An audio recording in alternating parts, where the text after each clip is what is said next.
বাংলা আমাদের কাছে ইজি মনে হলেও আমরা কিন্তু ম্যাক্সিমাম স্টুডেন্ট বাংলায় খারাপ করি। দেখা গেছে এ প্লাস পাই না বা অল্পর জন্য হলেও এ প্লাসটা আমার হাত থেকে ছুটে যায়। কিন্তু কিভাবে পড়লে আমার বাংলায় এ প্লাস সিকিউর থাকবে, 80 প্লাস মার্কস পাবো, সেটা নিয়ে আজকের এই ভিডিওতে আলোচনা করব। সুতরাং সম্পূর্ণ ভিডিওটা একদম মনোযোগ সহকারে দেখো। এখন দেখো, এই ভিডিওতে মূলত আমরা বাংলা ফার্স্ট পেপার নিয়ে আলোচনা করব। Bangla first paper. এখন বাংলা সেকেন্ড পেপারে অনেকে চিন্তা করো যে অনেক পড়ো বা গ্রামার নিয়ে কেউ চিন্তায় থাকো, কিন্তু বাংলা ফার্স্ট পেপারে তোমরা গুরুত্ব দাও না, মনে করো এই বিষয়টা খুবই সহজ। এই কারণে তোমাদের কি হয় যে পরীক্ষার হলে তোমরা খারাপ করো, পরীক্ষার হলে ভালো একটা মার্কসই তুলতে পারো না।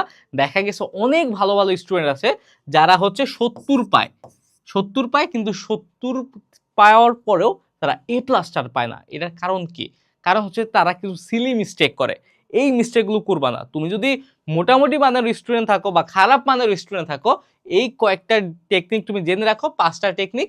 এই 5টা টেকনিক জানলে মোটামুটি তুমি বাংলাতে এ প্লাস পাবা, যদি তোমার কাছে এই 5টা টেকনিক তুমি ঠিকঠাক মতো ইমপ্লিমেন্ট করতে পারো তবেই। এখন দেখো, আমার শুরুতে কি, শুরুতে হচ্ছে গদ্য পদ্য স্মার্টলি পড়া। এখন বাংলা প্রথম পত্রে গদ্য পদ্য নাটক উপন্যাস, আমি নাটক উপন্যাসটা গদ্যের আন্ডারে আনলাম। এখন দেখো, এগুলো তো তোমরা কি করো জানো, এগুলো জাস্ট তোমরা পড়ে রেখে দাও। কিন্তু কিভাবে পড়লে আমার এ প্লাসটা পাওয়া সহজ হবে, আমি এমসিকিউতে ভালো অ্যান্সার করতে পারবো, আমি সিকিউতে ভালোভাবে লিখতে পারবো, এটা কিন্তু তোমরা জানো না। তোমরা কি করো, যে পড়ে রাখো, শব্দার্থগুলো পড়ো, শেষ। কিন্তু না, এইভাবে পড়বা না। আমি সবসময় বলি যে তোমার গদ্য পদ্যের জন্য আলাদা একটা নোট খাতাও মেনটেন করার দরকার নাই। তোমার যে বইটা আছে না, সহপাঠ বই, তারপরে কি তোমার যে মেইন বাংলা প্রথম পত্র বইটা, এগুলোরই তোমার একটা নোট বানায় ফেলবা। কিভাবে, যে তোমার গদ্য আছে, গদ্যর ওইখানে তুমি একটা কালার পেন দিয়ে লিখে ফেলবা, নোটগুলো করে ফেলবা। এর ফলে কি হবে, যে পরবর্তীতে অ্যাডমিশন পর্যন্ত তুমি যতবার ওই বইটা দেখবে না, ওই কালার করা যে নোটগুলো আছে তোমার সাইডে সাইডে লেখা, ওগুলো তোমার চোখে পড়বে। আমার যদি বাংলা প্রথম পত্র বইটা তোমাকে কখনো দেখাই, তুমি দেখবা যে পুরো বইটা দাগানো। এটা কি খারাপ? না। একটা ক্লিয়ার পেজ থেকে একটা দাগানো পেজ হাজার গুণে ভালো। সবসময় বই দাগায় পড়বা। যত ডিপে যাওয়া যায় একটা টপিকের, অত ডিপে যাবা। তোমার আলাদা খাতার নোট মেনটেন করবা না, আমি বারবার বলতেছি। বাংলার ক্ষেত্রে বইটারে একটা নোট খাতা বানায় ফেলবা। বইয়ের মধ্যে দাগাদাগি করবা কালার পেন দিয়ে, যতবার তুমি বইটা ধরবা ততবারই তুমি এটা পড়বা। এটা হচ্ছে তোমার ব্যাপার। চোখে পড়লে ভিজুয়ালাইজেশনের মাধ্যমে কিন্তু পড়া হয়, একবার চোখে দেখলেও কিন্তু এটা ব্রেনের মধ্যে চলে যায়। সুতরাং এই টেকনিকটা তোমার কাজে লাগাতে হবে। তারপর দেখো, আরেকটা সমস্যা কি, তোমরা কলেজে উঠছো ঠিকই, কিন্তু তোমার সৃজনশীল কিভাবে লিখতে হয়, সৃজনশীলের ক কিভাবে লিখতে হয়, খ কিভাবে লিখতে হয়, গ কিভাবে লিখতে হয়, ঘ কিভাবে লিখতে হয় তোমরা জানোই না। তোমরা এখনো কি ব্যবহার করো, যে উদ্দীপকের গুরুত্ব অপরিসীম, উদ্দীপক থেকে জানা যায়, উদ্দীপক উঠায় রেখে দাও। কিন্তু ভাই, ক নাম্বার যে এক নাম্বার এক প্যারায় লিখতে হয়, খ নাম্বার 2 প্যারায়, গ নাম্বার 3 প্যারায়, ঘ নাম্বার 4 প্যারায়, এটা কি তোমরা জানো? হ্যাঁ, কোনটা প্রয়োগ, কোনটা জ্ঞানমূলক, কোনটা অনুধাবন, কোনটা উচ্চতর দক্ষতা, এটা কি তুমি এখনো জানো? কিন্তু তুমি কিন্তু কলেজে চলে আসছো, কিন্তু তুমি এখনো ঠিকমতো জানোই না যে সিকিউ কিভাবে লিখতে হয়। আরেকটা সমস্যা কি জানো, আমাদের গাইড গুলা, তোমরা অন্ধর মতো গাইড ফলো করো। গাইডে কিন্তু সিকিউ গুলো সবসময়, অনেক রিনোন গাইড আছে, আমি নাম বলবো না, তারা সিকিউ কিভাবে লিখতে হয় ওইটাও হচ্ছে তারা মেনশন করে না। তারা হচ্ছে ঢালাভাবে লিখে যায়। তোমরা হচ্ছে গাধাগরুর মতো ওগুলো ফলো করো, কিন্তু ওইগুলো ফলো করা যাবে না। সিকিউর একটা স্ট্রাকচার আছে ভাইয়া। ক নাম্বার প্রশ্ন একটা প্যারায় লিখতে হবে, এক লাইনের মধ্যে লিখতে হবে। খ নাম্বার প্রশ্ন কি, প্রথমে জ্ঞানমূলক, তারপর অনুধাবন। গ নাম্বার প্রশ্ন কি, জ্ঞানমূলক, অনুধাবন, কি প্রয়োগ, তারপর ঘ নাম্বারে উচ্চতর দক্ষতা অ্যাড হয়। এইভাবে হচ্ছে তোমার অ্যান্সার গুলো করা লাগবে। এখন দেখা যায় যে তোমরা ম্যাক্সিমাম স্টুডেন্ট এই যে প্রেজেন্টেশনটা ভালোভাবে করতে পারো না। এখন তোমাকে আমি একটা বাস্তবিক কাহিনী বলি। একটা এইচএসসি টিচারের কাছে কি তোমার প্রত্যেকটা লাইন পড়ে দেখার সময় আছে? সময় কিন্তু নাই। সে কি করবে, তুমি খাতায় তোমার লাইনগুলো বা তোমার খাতায় তোমার লেখাগুলো কিভাবে উপস্থাপন করছো, এটা দেখে কিন্তু সে নাম্বার দিয়ে দেবে। আমি সবসময় বলি যে সিকিউর ক্ষেত্রে সবচেয়ে ইম্পর্টেন্ট কি জানো, এক হচ্ছে উপস্থাপন। এখানে তোমার হাতের লেখা ভালো খারাপ এটা ম্যাটার করে না, কাটা ছেঁড়া না থাকলে হলো। এক হচ্ছে উপস্থাপন, মোস্ট ইম্পর্টেন্ট থিং, এটা মাথায় রাখবা। এক হচ্ছে উপস্থাপন, প্রেজেন্টেশন, উপস্থাপন। আর দুই দুই নাম্বার কি জানো, দুই নাম্বার মোস্ট ইম্পর্টেন্ট, এটা হচ্ছে ক নাম্বার প্রশ্ন আর খ নাম্বার প্রশ্ন। কেন?